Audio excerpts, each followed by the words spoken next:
Okay, next question about a synthesis route, suggesting a synthesis route for the following conversions. So your starting reagent is alkene, and you have to produce by going several steps the carboxylic acid. Okay. In this type of question, it may be easy to go to start from the final product. So you are aiming to get a carboxylic acid, which is ethanoic acid. Okay. So what's the common method? You know, it's oxidation. Okay, oxidation from alcohols or aldehydes. Okay, so let's write alcohols. So you can prepare it from ethanol. So you have ethanoic acid. Okay, so you can use an oxidizing agent here. Any, okay, dichromate or phthalate solution, etc. Sorry, we have written aldehyde here, and it can go from alcohol and ethanol. Okay, and what's the common way to prepare alcohol? You can substitute the haloalkane, haloalkane with OH minus ion. So you can start from the bromoethane reacting with sodium hydroxide. So here it will undergo nucleophile substitution reaction. So bromine will be substituted by the hydroxy group here, and the very common, widely known reaction of the alkene with a hydrogen bromide to produce this haloalkane. Okay, so ethene can react with hydrogen bromide, electrophilic addition, remember, to produce this haloalkane, bromoethane. So one more hydrogen and bromine. Okay, so if you have a longer alkene, remember to use the Markovnikov's rule. Here it's not applicable. Okay, the first step, and here the second. So the third step, okay, oxidation. And in the next conversion, we have an aldehyde, which should be converted to an ester. Yeah. Remember, how do we get the esters? From esterification reaction. Okay. So here we have an ethyl group. So we have here, which comes from the carboxylic acid, with 2 carbons. So that means I have to use an ethanoic acid, and this part which comes from the alcohol part. Okay. So 2 carbons again. So it should be ethanol. Yeah. So it can be an esterification reaction where you use an ethanoic acid in this case, okay, and an ethanol. Or instead of carboxylic acid, we can use ethyl chloride, ethanoyl chloride. Okay, so this one would be a reversible reaction, but in industry it would be better to use ethanol chloride, which will give an irreversible reaction. So let's stick to this reaction. So we have already produced, we have written the one step, okay, starting from the end. So the next step, the next question, how do we get the ethanoic acid from the aldehyde? Again, oxidation reaction, okay, here. So aldehyde can be oxidized to carboxylic acid, ethanoic acid, using oxidizing agent, dichromate, Tollens reagent, phthalate solution. Okay. The last question is to convert the alcohol to ethyl chloride. Okay. So how do we get ethyl chloride, propyl chloride in this case?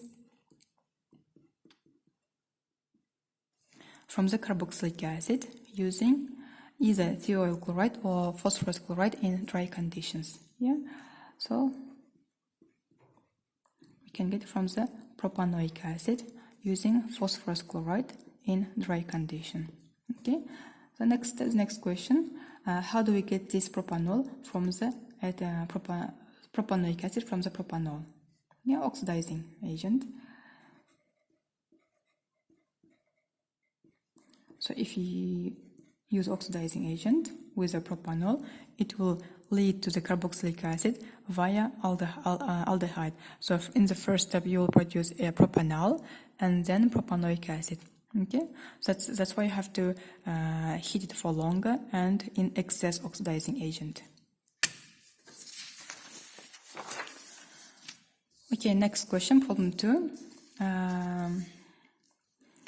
So we have to write an equation for an esterification process. So esterification, carboxylic acid, remember carboxylic acid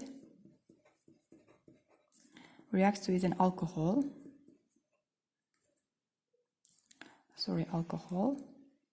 which to produce an ester,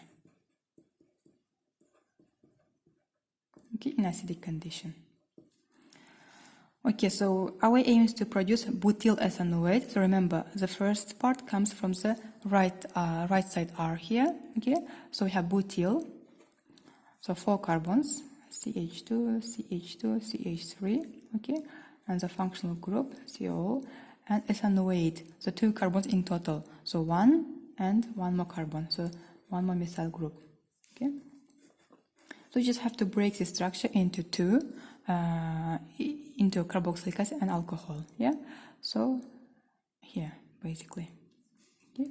So that means this part will refer to the acid, so ethanoic acid. And this part will refer to the alcohol, so 3 carbons, propanol. In acidic condition.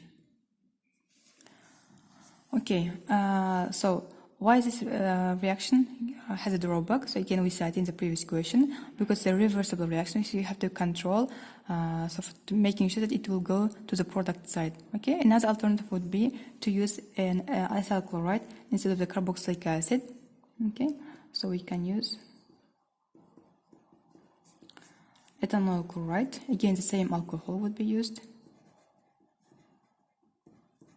Okay, in that case, it will be an irreversible reaction. Producing the same product, so butyl ethanoate.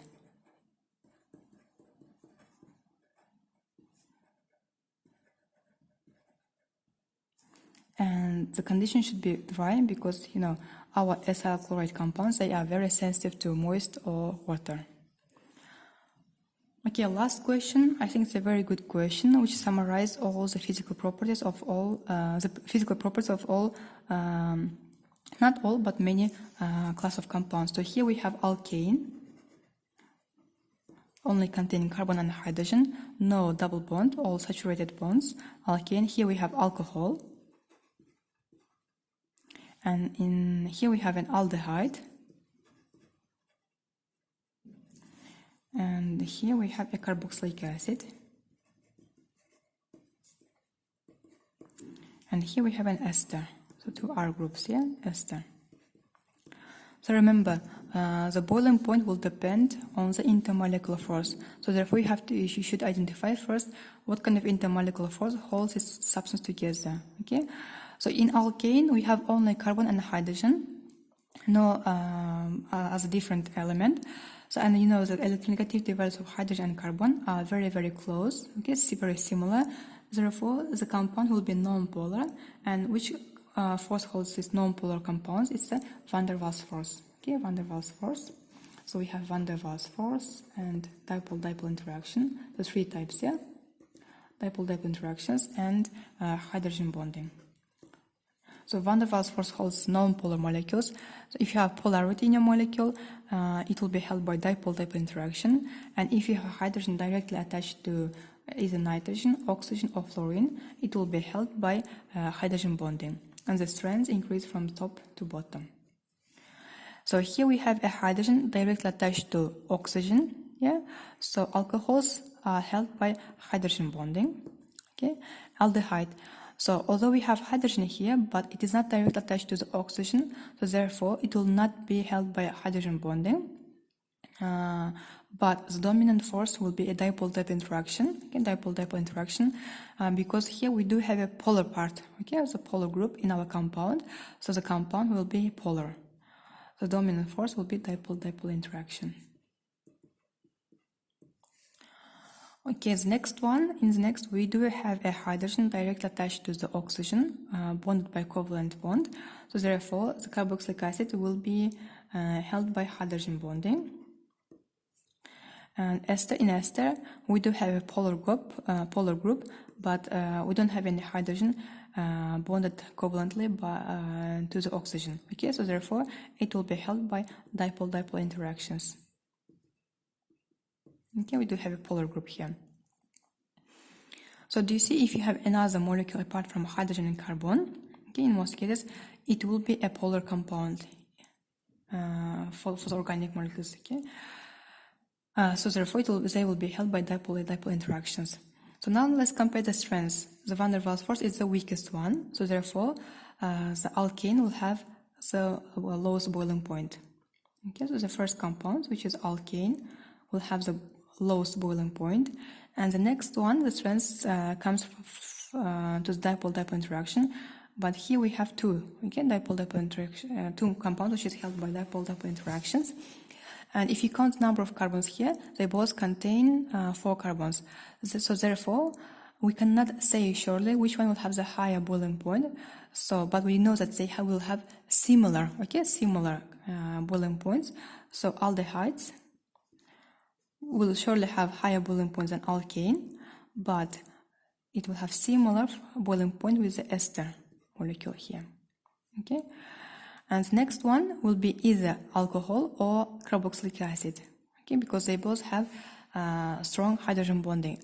However, carboxylic acid will have the higher boiling point because it has, in addition to the OH group here, which is similar to in alcohol, it has a carbonyl group, which is also which also causes a polarity.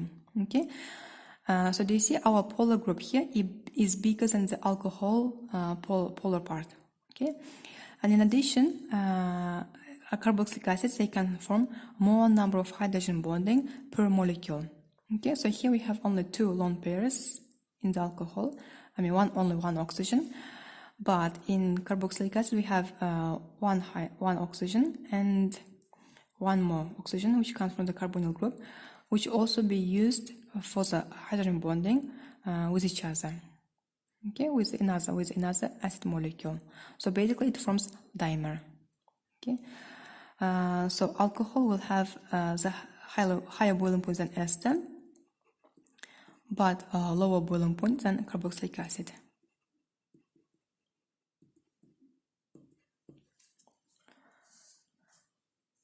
Okay,